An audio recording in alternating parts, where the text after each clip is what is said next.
ওকে, এরকম চমৎকার ক্রিস্পি এবং মচমচা একটা ফিশ অ্যান্ড চিপস আপনারা চাইলে বাসায়ও ট্রাই করতে পারেন। কীভাবে তৈরি করতে হয় ইনগ্রিডিয়েন্টসগুলি আমার সামনে আছে।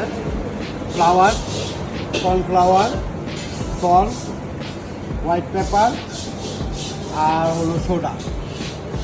ফ্লাওয়ার যতটুকু ইউজ করবো তার সমপরিমাণ আমরা কর্নফ্লাওয়ার ইউজ করব। এখন দিচ্ছি বেকিং পাউডার 1 টিস্পুন, পরিমাণ মতো লবণ এবং গোলমরিচ পাউডার। এখন এটা আমরা ভালো করে মিশ্রণ করব। ভালো করে মিশ্রণ করে এটাতে এখন আমরা অ্যাড করব সোডা। সোডাটা অ্যাড করবে এই কারণে যেন ক্রিস্পি হয়। প্রথমে অল্প অল্প দিব।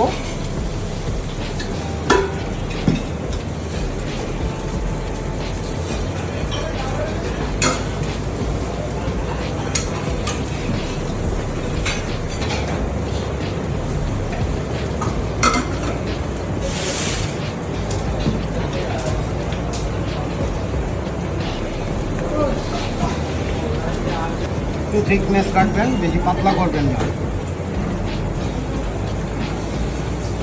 দুধ তৈরি হয়ে গেছে। এখন 10 মিনিটের জন্য আমি রেস্টে দিব। রেস্টে দিয়ে এখন মাছটা ম্যারিনেশন করতেছি। আমি 1 পিস দই, 20 নিচ্ছি ফিলে। Simple marination. লেবু, মাছের মধ্যে লেবুটা কম্পালসারি, এটা লাগেই। এখন দিচ্ছি লবণ পরিমাণ মতো, সাথে দিচ্ছি হোয়াইট পেপার। হয়ে গেল আমার মাছ ম্যারিনেশন। যদি আপনারা স্পাইসি খান তাহলে পাপরিকা বা একটু রেড চিলি পাউডার ইউজ করতে পারেন বা চিলি ফ্লেক্স। এটা ম্যারিনেশন করে কতক্ষণ রাখতে হবে? এটা মিনিমাম 10 মিনিট। 10 মিনিটস। হ্যাঁ। এবং ডো যেটা বানাইলেন ওইটাও 10 মিনিট। হ্যাঁ হ্যাঁ। সো আমরা 10 মিনিট পরে দেখা করতেছি। ওকে, যারা স্পাইসি খায় তাদের জন্য আমি একটু মরিচটা ইউজ করছি, চিলি ফ্লেক্স। এখন এটা আমি চাউলের গুঁড়া দিয়ে একটু লাগাই নিব।